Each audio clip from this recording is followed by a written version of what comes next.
Assalamualaikum warahmatullahi wabarakatuh. Waalaikumsalam warahmatullahi wabarakatuh. Alhamdulillahi rabbil alamin. Wassalatu wassalamu ala ashrafil anbiya'i wal mursalin Sayyidina wa maulana Muhammadin wa ala alihi wa ashabihil mujahidin at-tahirin, amma ba'd. Saudara hadirin kaum muslimin rahimakumullah. Dalam kehidupan sehari-hari kita selalu berhadapan dengan dua hal yang berlawanan, dengan dua hal yang kontroversial kata orang sekarang, yang kita diharuskan memilih satu di antara kedua hal itu. Sejak kita bangun tidur sampai kita tidur lagi, selalu kita hadapi dua persoalan itu, yang benar dan yang salah, yang hak dan yang batil, yang pantas dan yang tercela, yang ma'ruf dan yang munkar. Persis seperti sebait lagu yang lagi ngepop dan banyak dinyanyikan anak sekarang, madu di tangan kananmu katanya, racun di tangan kirimu. Tapi saya pikir-pikir, bagaimanapun kalau cuma sekedar madu di tangan kanan, racun di tangan kiri, adresnya jelas. Yang repot kalau kita sudah tidak tahu lagi mana yang madu, mana yang racun. Lebih celaka lagi di zaman sekarang, banyak racun mereknya madu. Kita terpedaya, kita terpesona, kita terpukau oleh racun yang bermerek madu ini. Kita minum dia, yang akibatnya rawan di dalam kehidupan kita. Sangat banyak racun-racun yang terpancang di sepanjang perjalanan hidup kita ini. Dan dua di antara racun kehidupan itu akan kita bicarakan pada pertemuan kali ini, yakni arak dan judi, minuman keras dan judi. Ini ada Presiden Korea nih, Kim Jong Un. Presiden Korea ini. Sebagai yang kita maklum bahwa Islam bertujuan memelihara kemuliaan manusia yang diciptakan fi ahsani taqwim, dalam bentuk yang paling sempurna. Arak atau minuman keras jelas merupakan hal yang merusak dari berbagai aspek kehidupan. Entah kesehatan tubuh, entah pertumbuhan akal, ketentraman rumah tangga, ketentraman masyarakat, bangsa dan negara. Cobalah sejenak kita adakan penyelidikan. Kalau masuk kita ke dalam penjara, melihat sel-sel di sana, berapa banyak yang mendekam di sel karena urusan minuman keras. Masuk kita ke rumah sakit, berapa banyak yang dirawat akibat minuman keras, akibat stres yang dialaminya. Berapa banyak rumah tangga berantakan, berapa banyak pembunuhan terjadi, pemerkosaan terjadi akibat daripada minuman keras ini. Yang paling ironi kalau dia sudah menyerang anak-anak muda kita. Padahal kita tahu remaja pemuda adalah bentuk miniatur daripada kehidupan suatu bangsa. Akan bagaimana warna Indonesia 20, 30, 40 tahun yang akan datang, remaja dan pemuda kita jawabannya. Bahkan dari segi agama pun, akan bagaimana warna Islam di Indonesia 20, 30 tahun yang akan datang, remaja itu pula jawabannya. Karena itu tidak terlalu berlebihan kalau saya berkata bahwa untuk menghancurkan Islam di Indonesia ini tidak perlu menghancurkan pondok pesantren, tidak perlu menutup masjid, melarang pengajian, menyegel musola, tidak perlu.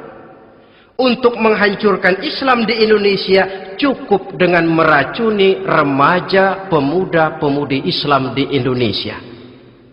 Kalau mereka sudah diracuni, dijauhkan dari agamanya, masalahnya tinggal menunggu pergantian generasi.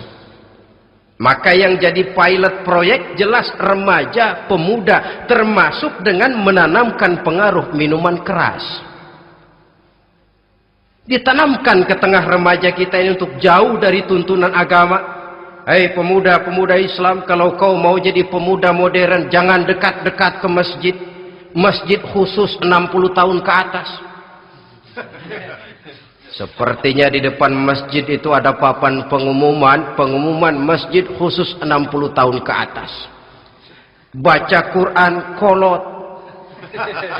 Seiring dengan itu lalu modernisasi diartikan dengan westernisasi. Kau tidak akan bisa jadi pemuda modern sebelum semua yang datang dari barat kau telan mentah-mentah. Kau harus bisa bergaul seperti orang barat, berumah tangga macam orang barat, makan minum seperti orang barat. Kalau nyanyi lagu barat yang orang lain gak ngerti, kamu juga gak tahu.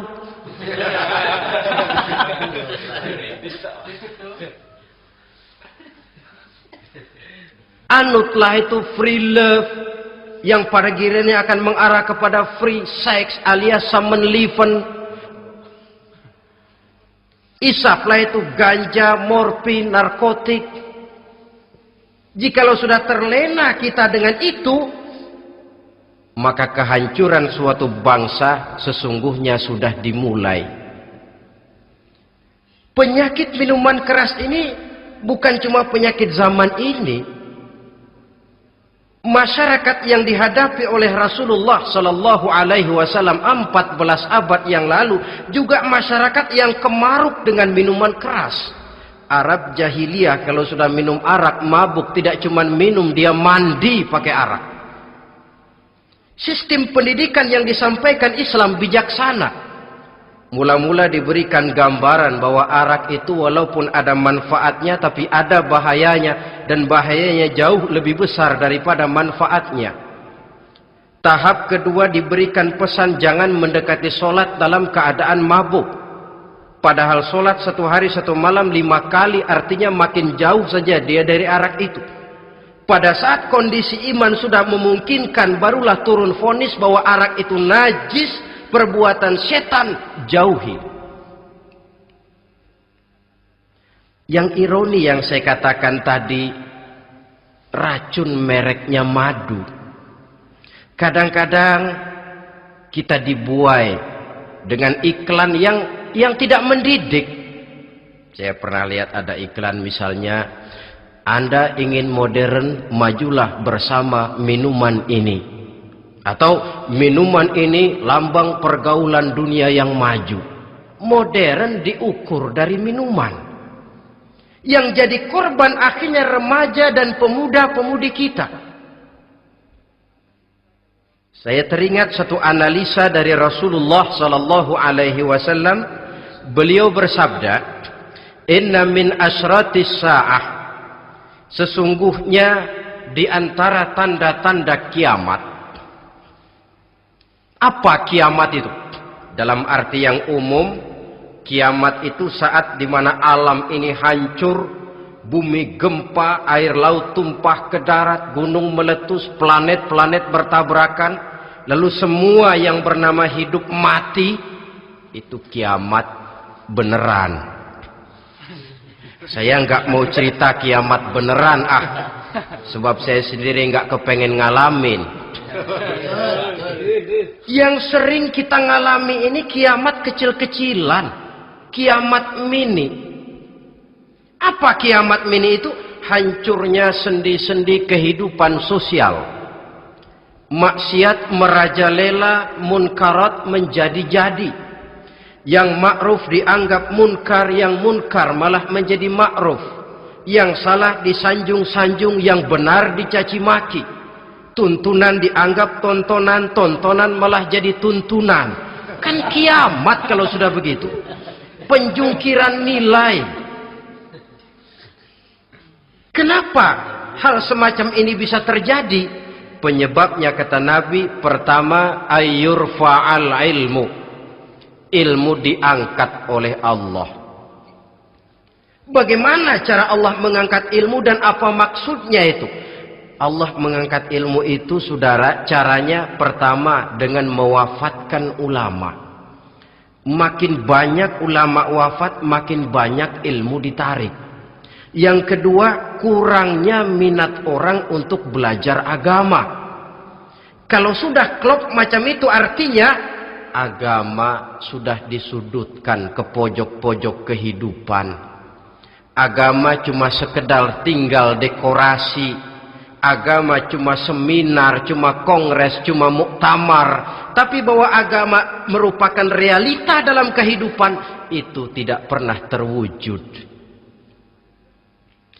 Kalau ulama sudah tiada, minat orang belajar agama berkurang, maka ajaran Allah tidak lagi didenungkan orang. Dikala itu, wa yudharul jahlu, akan muncullah kebodohan. Nampak kebodohan di mana-mana.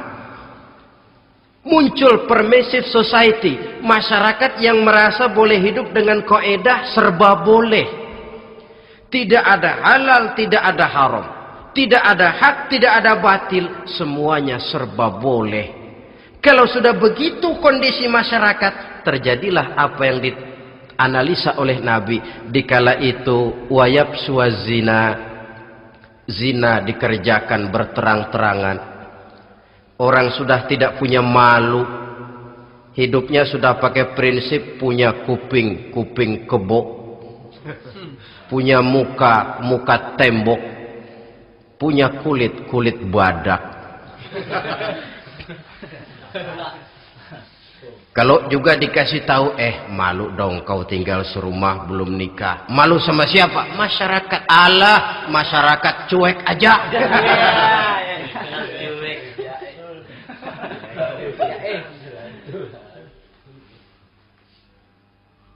Bukankah realita kalau kita ikuti surat-surat kabar, berapa banyak sudah gadis-gadis bergelimpangan jadi korban? Berapa banyak bayi-bayi yang lahir ke alam ini tanpa harus tahu kemana dia mesti manggil bapak, yang akhirnya mengalami ketrakisan, dimasukkan ke dalam kantong plastik, dibuang ke tempat sampah. Kalau itu sudah terwujud, muncul efek negatif yang kedua, wa yushrabal khamr, arak, minuman keras jadi kebanggaan. Anak muda belum nyohor kalau belum bisa mabuk. Yang enggak mabuk dianggap kolot. Kampungan loh. Bikin malu baru kena segelas saja udah miring. Cengeng. Temen kita no hebat sampai nyungsep di got. Yang nyungsep hebat. Ya, kalau cuma yang hancur kehidupan pribadi. Tapi kalau sudah menyangkut masa depan, yang berarti masa depan suatu generasi adalah merupakan masa depan daripada suatu bangsa. Begitu kerasnya Islam ini melarang minuman keras, sampai bukan cuma sekedar meminumnya saja yang diharamkan, tetapi juga dilarang mengimportnya, memproduksinya, membuka warung yang menjual minuman keras, atau bekerja di tempat penjualan minuman keras. Ada juga yang nyerempet-nyerempet, Pak, kalau sedikit kan nggak apa-apa, nggak mabuk ini. Nah, saya ingatkan hadis Nabi diriwayatkan oleh Imam Ahmad, Abu Daud dan Turmuzi. Nabi bersabda, "Ma askara katsiruhu faqaliluhu haramun." Apa yang banyaknya menyebabkan mabuk, sedikitnya pun tetap haram hukumnya. Memang barangkali mungkin ada manfaatnya, tetapi bahayanya jelas lebih besar ketimbang manfaat yang bisa timbul daripada jenis minuman keras itu sendiri. Dalam hadis lain Nabi pesankan, "Man kana yu'minu billahi wal yawmil akhir fala yaq'udu ala ma'idatin taduru 'alaiha al-khamru Siapa yang beriman kepada Allah dan beriman kepada hari akhirat, jangan dia duduk di dalam satu pertemuan yang di dalam pertemuan itu diedarkan minuman keras. Masuk ke dalam lingkungan macam itu saja tidak diperkenankan. Kenapa? Asyariku fi syarri syarrun. Bersekutu dengan kejahatan, jahat juga hukumnya. Semalam kamu mabuk ya? Enggak, temen. Saya cuma ngebeliin aja kok. Apalagi ngebeliin.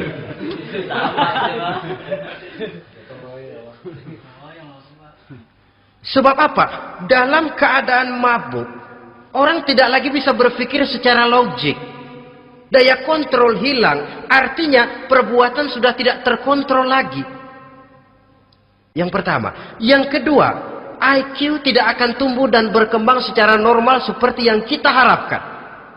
Yang ketiga, harga diri akan runtuh hancur di tengah masyarakat.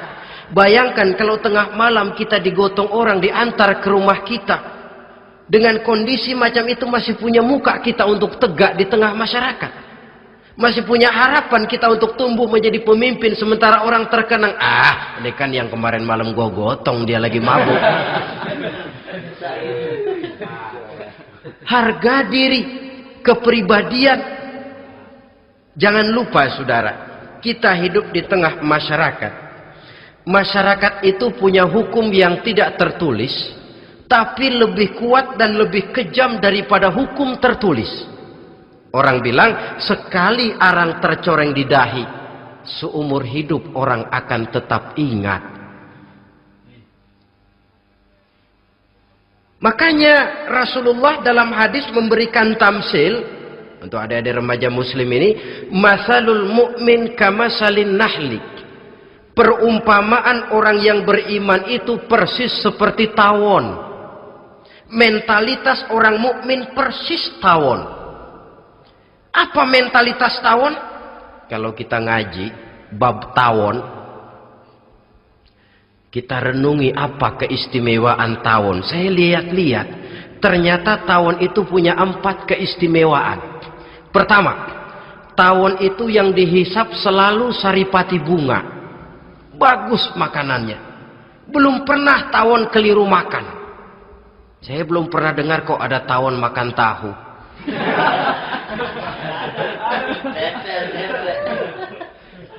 Yang dimakan selalu saripati bunga. Artinya apa?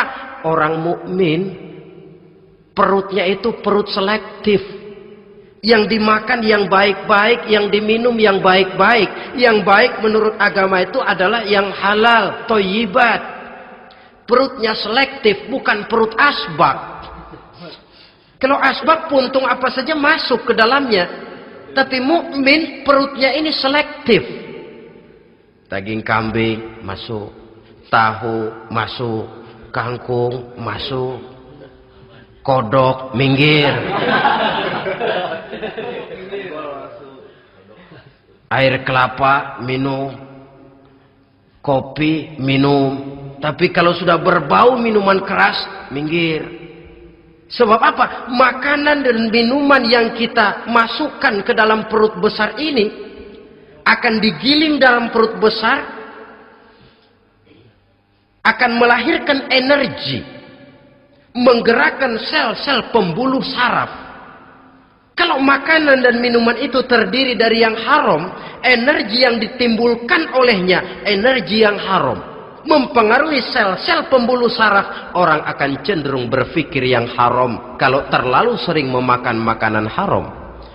Kalau sudah berpikir kepada yang haram, perbuatan pun akan mengarah kepada yang haram juga. Contoh kecil aja dah, ada nggak maling mikirin majelis taklim? Ada. Karena yang dimakan lebih banyak yang haram, yang dipikir paling-paling nanti malam rumah siapa lagi nih ya? Sudah mengarah ke sana.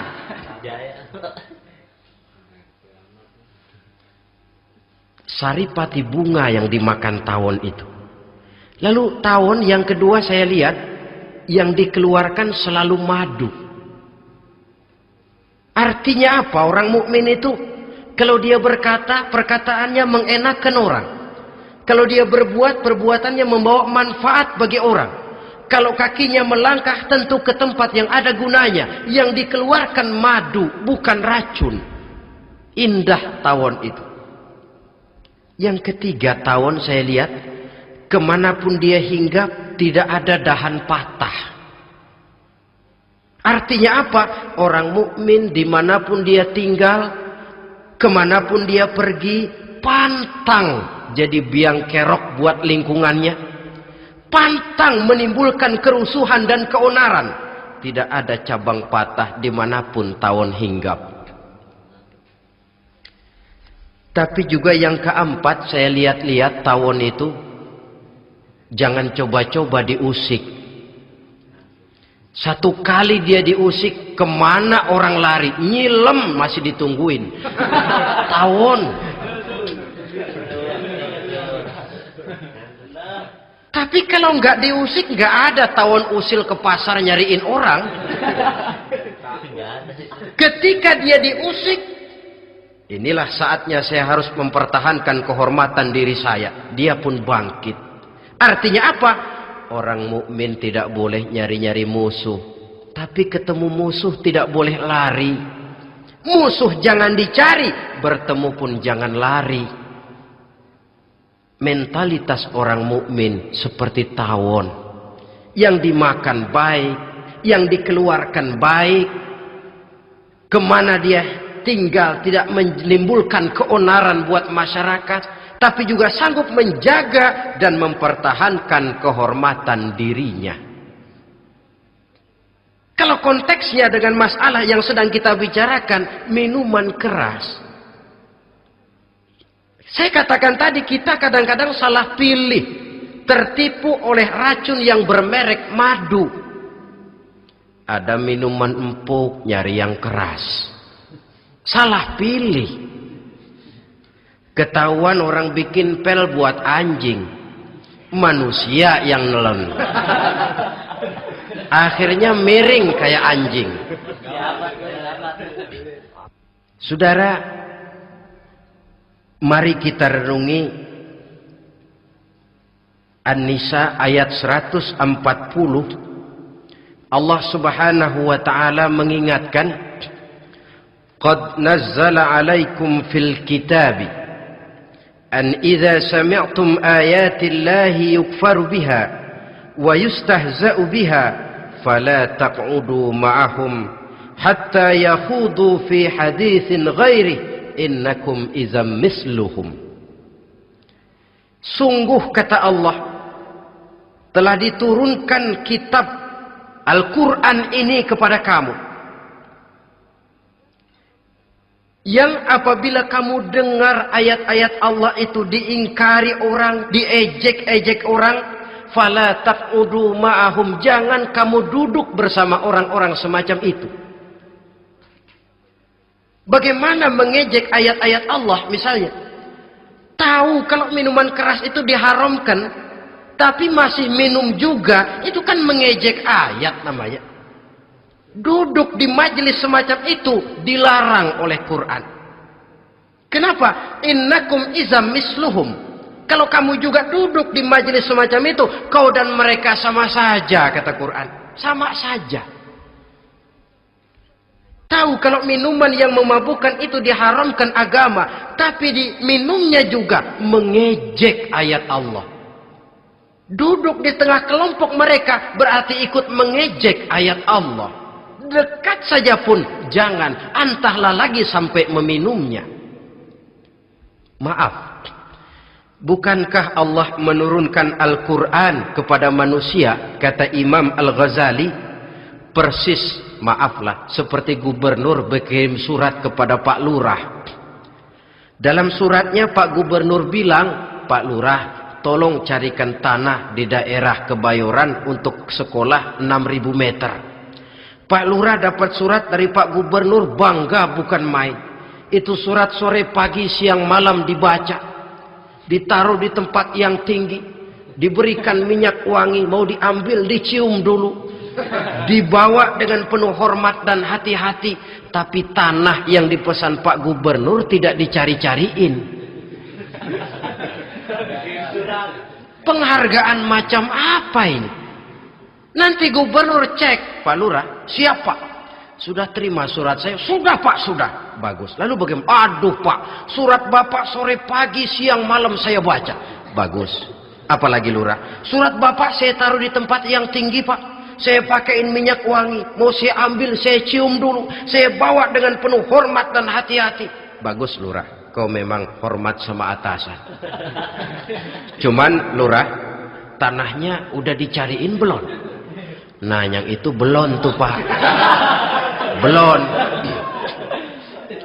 Kata gubernur, bagus Lurah, besok berhenti lo ya.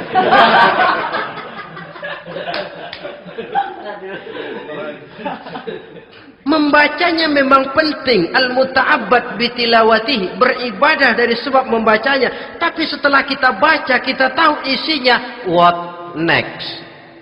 Mau apa kita dengan isinya itu? Jangan yang kita baca kita injak-injak. Itulah ironinya, bagaimana Quran itu mau membawa keberkahan dalam hidup ini. Kalau yang kita baca sering kita injak-injak. Dalam kehidupan kita baca ayat, wa ahallallahu al-bai'a wa harramar riba. Allah halalkan jual beli, Allah haramkan riba, tapi renten ditelan terus.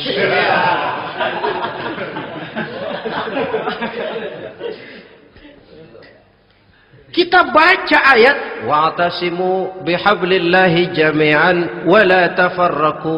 Berpegang teguhlah kamu kepada tali Allah, jangan bercerai-berai. Tapi sesama muslim pelotot-pelototan jalan terus. Janganlah yang sesama muslim kadang-kadang yang mengklaim dirinya sebagai pemimpin Islam kelihatannya juga sikut-sikutan jalan terus.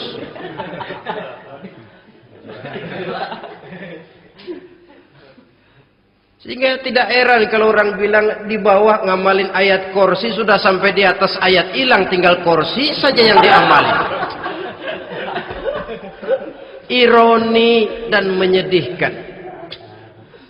Perjalanan panjang memang saatnya kita menunggal dengan Al-Quran ini. Tetapi prosesnya memang harus kita mulai dari sekarang. Perkara kapan proses ini selesai, itu bukan masalah kita. Tapi bahwa kita sudah memulai suatu proses, itulah yang diharapkan.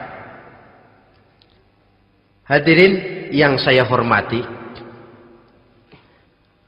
oleh karena kerasnya peringatan Islam terhadap minuman keras, pernah satu hari seorang lapor kepada Khalifah Umar bin Abdul Aziz bahwa ada sekelompok orang berkumpul meminum minuman keras. Kata Khalifah Umar bin Abdul Aziz, dera mereka, hukum, cepat. Ya Khalifah, kenapa? Di tengah mereka ada juga orang yang Ramadan biasa puasa. Begitu, iya. Yang biasa puasa duluan hukum. Kenapa? Mengerti memang lebih besar resikonya daripada tidak mengerti.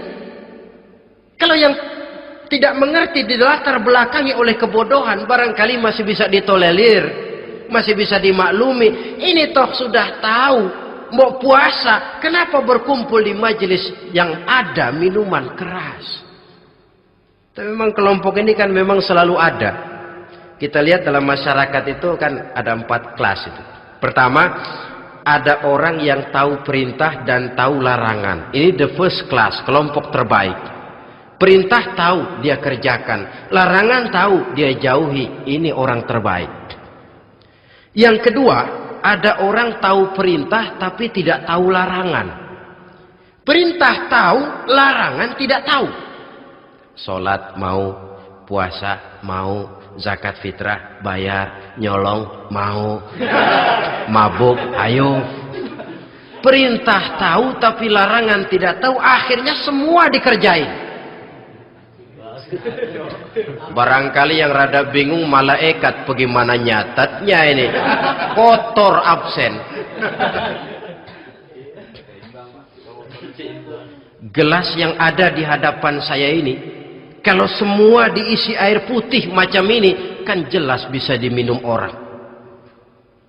Kalau semua diisi bensin, jelas bisa diminum motor. Tapi kalau separuh diisi air putih, separuh diisi bensin, kacau. Kalau gelas yang ada di hadapan saya ini sepenuhnya diisi air putih, jelas bisa diminum orang.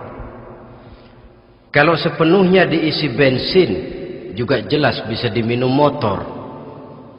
Yang repot kalau separuh diisi air putih, separuh diisi bensin. Kacau statusnya. Orang minum mabuk, motor minum pun mogok. Dijual juga tidak laku barang campuran. Inilah makna pernyataan Allah, wala talbisul haqqa bil batil. Jangan kamu campur adukan antara yang hak dan yang batil. Perintah dikerjakan, larangan pun dikerjakan juga. Kelompok ketiga, ada pula manusia yang tahu larangan tapi tidak tahu perintah. Larangan tahu tapi perintah tidak tahu. Jahat sama tetangga tidak, mencuri tidak, mabuk tidak, zina tidak, sholat tidak, puasa tidak, polos, semua serba tidak. Dan yang terakhir, kelompok keempat, perintah tidak tahu, larangan pun tidak tahu. Ini masuk kelompok makhluk gratis. Misalnya kambing, ayam, kerbau, itu kan makhluk-makhluk yang memang perintah tidak tahu, pun larangan juga tidak tahu. Nah, dalam hubungannya dengan ini, saya mengajak, marilah kita berusaha sekuat mungkin menjauhkan diri dari minuman keras yang jelas bahayanya dengan hidup tidak jauh dari bimbingan agama. Hadirin kaum muslimin rahimakumullah. Kawan seiring dan sejalan dari minuman keras, judi namanya. Saudara kembar barangkali. Yang satu sering menimbulkan yang lain, tetapi bukan tak jarang keduanya berjalan berdampingan. Posisi judi dan arak ini dalam Quran sama bahayanya. Apa sebab? Mentalitas judi adalah mentalitas sirkelus, lingkaran setan. Artinya, yang menang biasanya ketagihan, yang kalah biasanya penasaran. Ini yang menyebabkan orang tidak mau berhenti. Kalau dia menang, dia ingin mencoba untuk menang dalam jumlah yang jauh lebih besar lagi. Kalau dia kalah, dia penasaran, kenapa hari ini kalah? Ah, barangkali sial, besok malam saya tebus. Mental semacam ini memang sulit untuk berhenti. Kenapa judi diharamkan dalam Islam? Pertama, seorang muslim di dalam berusaha mencari harta, dia harus mengikuti sunnatullah. Kata kita orang muslim, hukum alam kata orang sekarang, natural of law bahasa kerennya. Berusaha menurut hukum kausal, memasuki rumah dari pintunya, menunggu suatu akibat dari sebab yang kita lakukan. Bahwa kalau begini, mesti begitu. Karena kita memang terikat oleh permainan yang disebut hukum alam ini. Hidup bukan undian. Jangan mengharap untung besar tanpa mau peras keringat. Satu pagi, Khalifah Umar bin Khattab radhiyallahu an masuk ke masjid. Beliau lihat ada orang sedang berdoa khusyuk betul. Ditunggunya 2 menit, 3 menit, sampai 10 menit lebih belum juga selesai. Agak lama orang itu berdoa. Selesai berdoa, dihampiri orang itu oleh Sayyidina Umar. Beliau tanya, saudara, lagi apa tadi itu? Berdoa ya Khalifah. Minta kepada Allah? Tentu minta kepada Allah. Minta apa kamu? Minta rezeki. Sudah lama? Dari tadi habis sembahyang subuh. Dapat? Belum. Ya memang kata Sayyidina Umar, inna sama la tumtiru zahaban wala fiddatan. Langit itu tidak mungkin akan menghujankan emas, tidak mungkin pula menghujankan perak. Jadi orang dilarang duduk bermalas-malas menunggu keajaiban yang datang dari langit. Karena memang hidup ini bukan undian. Jadi jangan mengharap untung besar tanpa mau peras keringat. Di dalam berusaha kita terikat oleh sunnatullah. Kalau begini sebab penyebabnya, akan begini akibat yang ditimbulkannya. Yang kedua, Islam menjadikan harta manusia itu sebagai benda berharga yang dilindungi.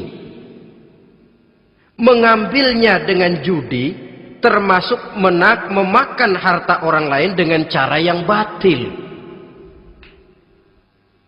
Yang ketiga, judi itu sendiri dapat menimbulkan permusuhan dan pertentangan antara para pemain itu sendiri. Meskipun kelihatannya kompak duduk dalam satu meja yang saling berhadap-hadapan, yang kalah kelihatannya pasrah, tetapi kan itu cuma kulit permukaan. Batinnya bagaimanapun juga yang kalah itu tetap mendendam. Sedangkan yang kalah di samping mendendam juga mengomel, mencaci mungkin ya lawan bermainnya, ya mungkin juga dirinya sendiri. Dan yang keempat, judi itu merusak aktivitas hidup, membuat orang membuang waktu dengan tidak terasa, dan yang pada gilirannya melupakan orang kepada tanggung jawab. Wah, kalau sudah memegang kartu, konon kabarnya, saya sendiri alhamdulillah belum pernah, lupalah orang anak, lupalah orang kepada istri, lupalah orang kepada tanggung jawab. Waktu pun berlalu tanpa terasa. Apalagi kalau sudah diiming-iming oleh gambaran akan memperoleh keuntungan yang besar. Termasuk di dalam judi itu undian, apapun namanya. Yang usaha ke arah ini seharusnya tidak dipermudah, walaupun dengan embel-embel dana kemanusiaan, sumbangan sosial. Saya tidak begitu yakin, saudara, bahwa bangsa Indonesia ini sudah begitu menipis rasa kemanusiaannya sehingga untuk berlaku sosial mesti diimbangi dengan hadiah sekian juta rupiah. Saya tidak percaya bahwa umat Islam di Indonesia sudah begitu tipis rasa kasih sayangnya kepada sesama sehingga sulit mengeluarkan bantuan kalau tidak diimbangi dengan hadiah yang sekian puluh juta rupiah. Yang saya khawatir apa? Pada gilirannya di negeri ini akan makin banyak penghayal-penghayal kelas berat, tukang-tukang lamun kelas tinggi, yang hidup cuma ngumpulin jikalau. Jikalau, andai kata, umpama misalnya, orang sudah kemana-mana kita masih menghitung jikalau.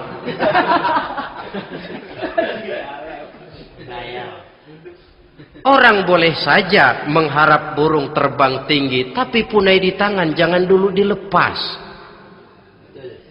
Artinya, idealisme silahkan terbang setinggi langit, tapi kaki harus tetap berpijak di alam realita. Bahwa memang lebih baik makan singkong dalam kenyataan daripada makan roti tapi ngimpi.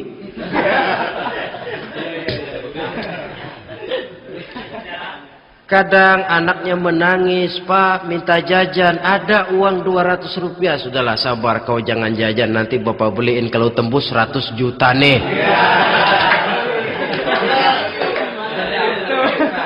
Akhirnya yang 100 juta tidak, anak pun kelaparan.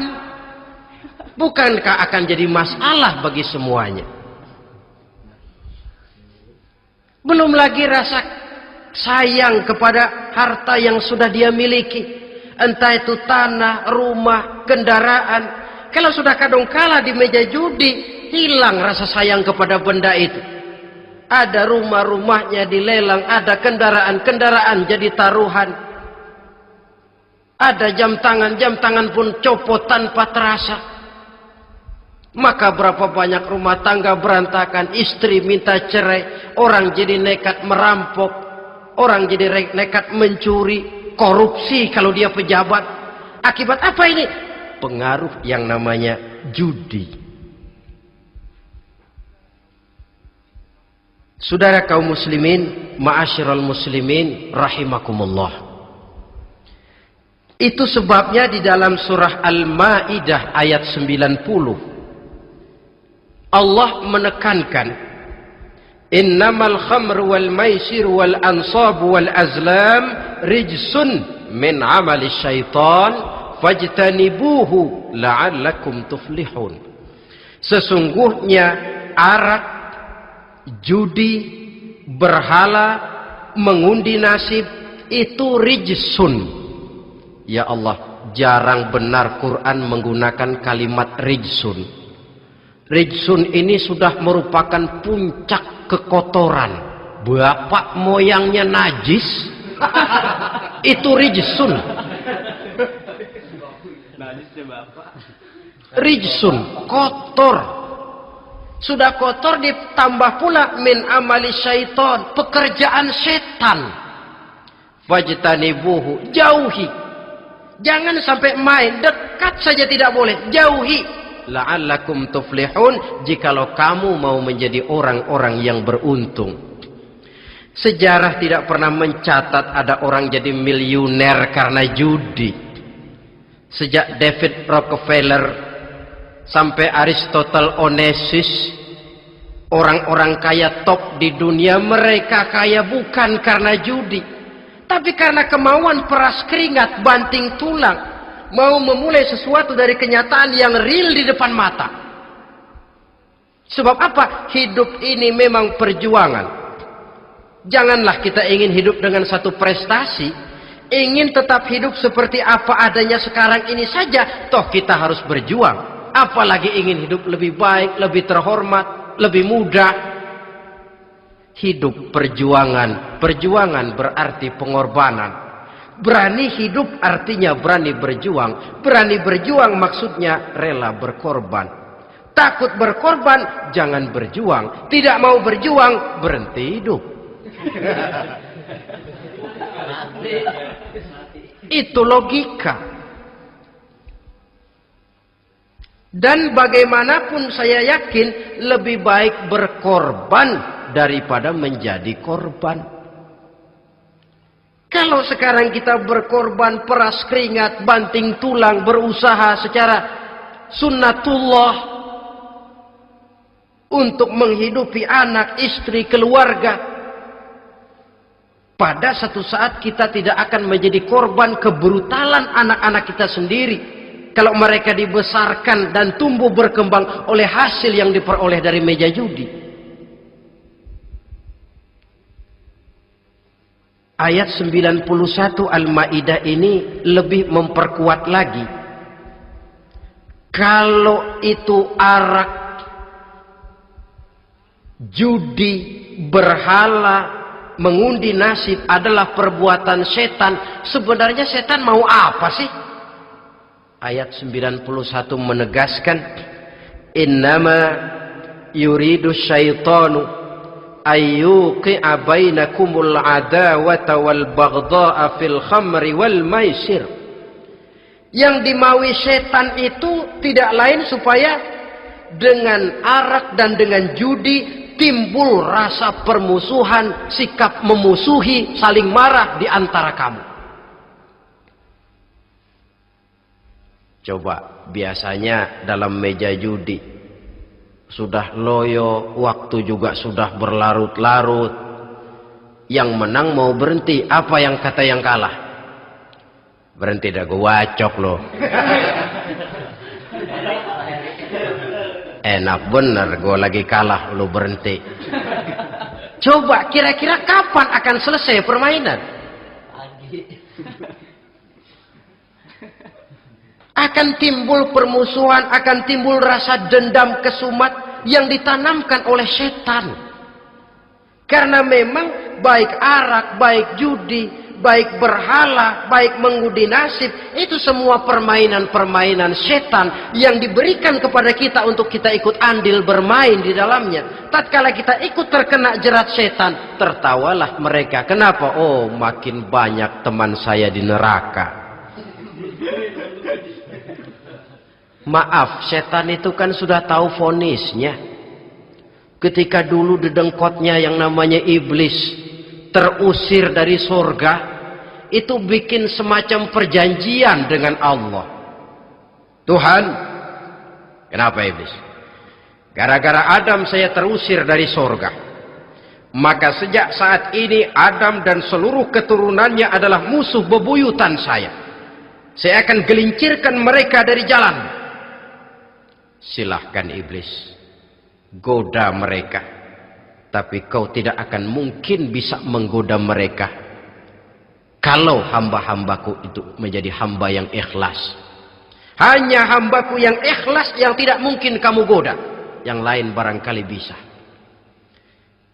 Sejak saat itulah iblis memproklamirkan permusuhan. Dan dia sudah tahu betul vonisnya neraka. Tugas dia sekarang bagaimana mengumpulkan teman sebanyak-banyaknya ke dalam neraka. Hamba Allah saja yang tidak tergelincir kepada minuman keras dan judi. Hamba Allah yang ikhlas itu bagaimana? Yang ikhlas menjadi hamba Allah. Dalam arti kata dan perbuatannya memang mencerminkan bahwa dia hamba Allah. Maaf, di zaman sekarang ini kan banyak orang cuma berkata saya hamba Allah mulutnya, tapi perbuatannya membuktikan dia hamba setan, hamba dunia, hamba harta, budak jabatan, budak nafsu. Tidak sesuai antara ucapan dan perbuatan. Sebab itu kata-kata hamba Allah kalau keluar dari mulut manusia itu murah. Soalnya ngaku siapapun bisa. Tapi diakui atau tidak, ini yang kita belum tahu. Ada juga orang berdalih, saya akan masang kalau dapat nanti mau nyumbang masjid. Barangkali aja kalau nyumbang masjid disoriin dikit sama Tuhan.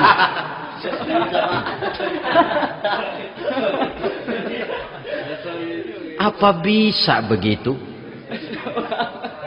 Saudara, kita tidak mungkin mencuci kain dengan air najis. Innallaha thayyibun, kata Nabi, la yaqbalu illa thayyiba. Allah itu baik dan hanya menerima yang baik. Bahwa dalam Islam tujuan yang baik harus dicapai dengan prosedur yang baik. Bahwa niat menyumbang masjid bagus, tapi hasil daripada judi atau undian tidak akan menyampaikan kita kepada tujuan itu. Tidak boleh mencuri kain walaupun niatnya untuk sholat. Kalau nyolong kain niatnya buat sembahyang, dimaafin kali. Walaupun sholatnya sah, mencuri kainnya tetap saja dosa. Islam tidak menghalalkan segala cara untuk mencapai suatu tujuan. Bahwa tujuan yang baik harus dicapai dengan cara yang baik juga. Dan penyakit judi ini juga bukan penyakit baru. Sejak dulu masa jahiliyah judi mereka, saya kira kalau Las Vegas, kota judi Amerika saja barangkali masih kalah dengan cara judi jahiliyah dulu. Mereka kalau sudah judi itu uang. Habis uang, ada punya tanah pasang, taruhan. Habis tanah, ada rumahnya dipasang.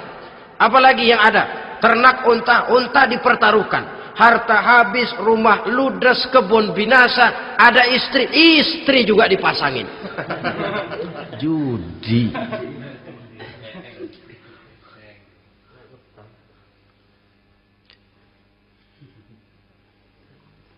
Kita sebagai muslim, oleh Al-Quran dijelaskan orang yang mempunyai dua tujuan hidup. Pertama tujuan jangka pendek, yang kedua tujuan jangka panjang. Tujuan jangka pendek dunia dan seluruh isinya. Tujuan jangka panjang adalah akhirat dan ridho Allah. Ini yang terpantul dalam doa setiap kita. Rabbana atina fid dunya hasanah wa fil akhirati hasanah.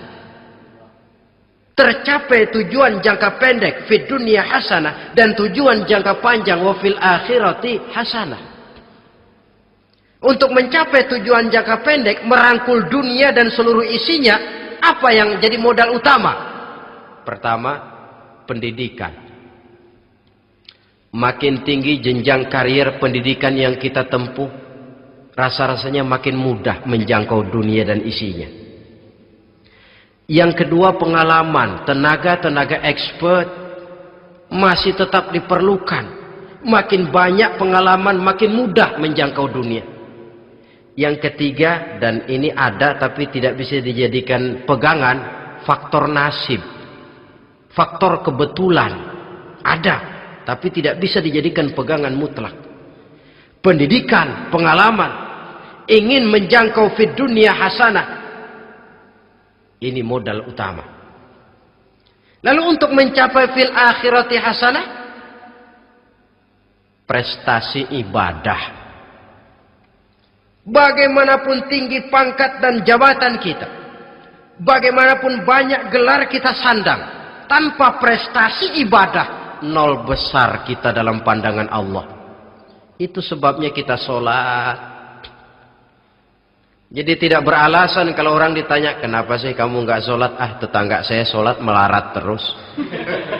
Memang sholat itu bukan untuk mencari uang kok. Kalau ada orang yang rajin sholat, rezekinya kelihatan lancar, itu cuma sekedar persekot. Uang muka, cashnya tetap di akhirat nanti. Efeknya apa? Karena kita punya tujuan jangka panjang, mengharap ridho Allah di akhirat, cara kita mencapai tujuan jangka pendek dibatasi oleh pertanyaan, Allah ridho apa enggak? Kita cari uang, tapi pertanyaan pokok, Allah ridho enggak cara ini? Kita mengejar kedudukan, tapi Allah ridho enggak dengan cara ini? Ini yang menyebabkan kita lantas tidak lalu menghalalkan segala cara. Yang penting tujuan tercapai, cara apapun halal. PKI. Kan cuma PKI yang berprinsip asal tujuan tercapai, cara apapun halal. Dan kita sudah sepakat PKI dan seluruh ajarannya tidak berhak hidup di bumi Pancasila ini. Cuma jangan sekedar PKI-nya dikutuk, tapi ajarannya dipakai.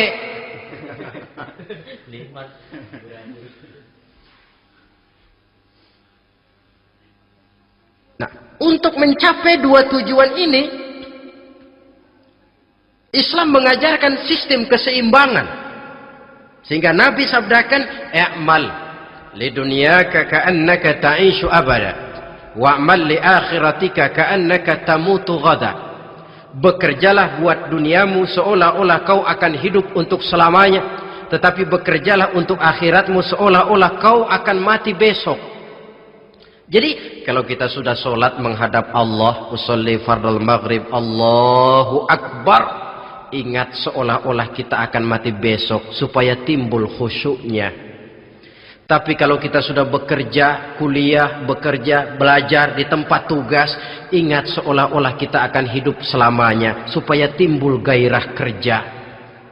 Jangan dibalik. Di kantor ingat mati, lemas terus.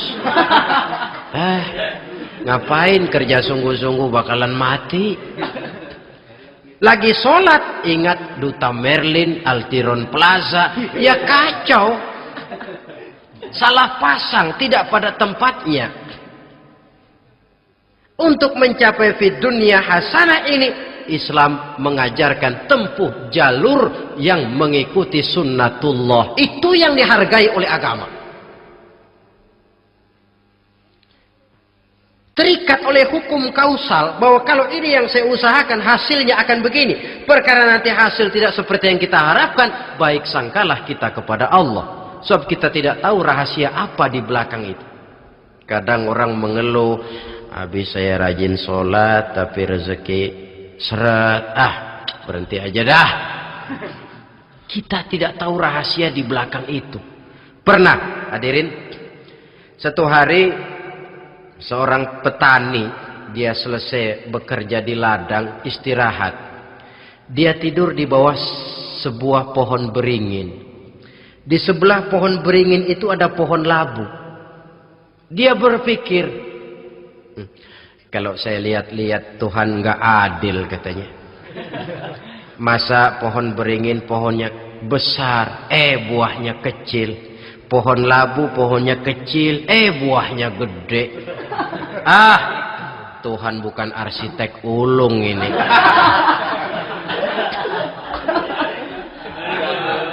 Mestinya supaya enak dilihat, beringin yang pohonnya besar buahnya sebesar buah labu. Pohon labu yang pohonnya kecil buahnya kecil saja sebesar buah beringin. Tidak adil Tuhan. Baru dia selesai berpikir Tuhan tidak adil, jatuh sebutir buah beringin tepat menimpa hidungnya. Dia terkejut. Astagfirullahalazim. Kalau begitu saya sadar katanya, Tuhan benar-benar adil. Coba kalau buah beringin segede buah labu. Waduh, kayak apa muka saya ini?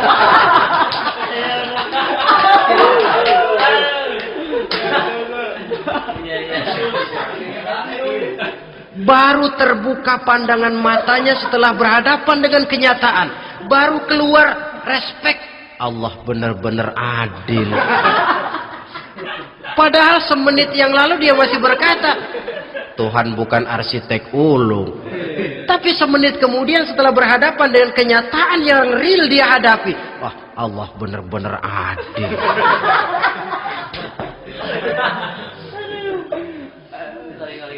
Itulah kehidupan ini.